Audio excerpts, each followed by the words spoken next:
আসসালামু আলাইকুম বন্ধুরা। ঢেঁড়স ক্ষেত থেকে ঢেঁড়স তোলার পর বাড়িতে এসে নামাজের পর ঢেঁড়সগুলোকে দুটো ঝুড়িতে ঢেলে রাখলাম, কারণ আমরা ঢেঁড়সগুলোকে সন্ধ্যায় বাজার নিয়ে যাব। বেশিক্ষণ বস্তায় থাকলে ঢেঁড়সগুলো নষ্ট হয়ে যাওয়ার সম্ভাবনা থাকে। আর আমি সন্ধ্যায় ঢেঁড়স বিক্রি করার কারণ হলো সকালে বাজারে নিয়ে যাওয়া আমার জন্য অনেক কষ্টের, আর অন্য কাজেও দেরি হয়ে যায়। সন্ধ্যায় ঢেঁড়সগুলোকে পুনরায় বস্তায় ভরে গাড়িতে করে রওনা দিলাম বাজারের উদ্দেশ্যে। সাথে কিছু ধুন্দুলও ছিল।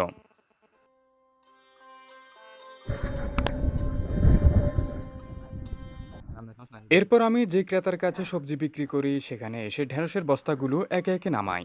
যেখানে দেখা যায় এক বস্তায় 25 কেজি,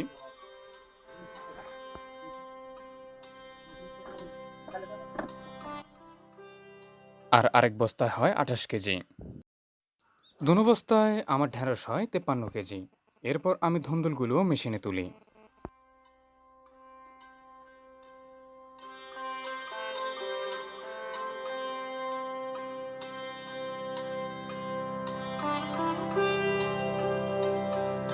মেশিনে তোলার পর দেখা যায় সেখানে 15 কেজি ধুন্দুল হয়। ধুন্দুলগুলো আমি একে একে একটি ঝুড়িতে নামিয়ে রাখি এবং টাকাগুলো নিয়ে চলে আসি। আর এই টাকাগুলো ছিল আমার 2 দিন আগে। আমি এখানে যে সবজিগুলো দেই সেগুলোর টাকা দেওয়া হয় এর পরের বাজারে যে সবজিগুলো নিয়ে আসব তখন। তো বন্ধুরা, আপনারা সবাই ভালো থাকবেন।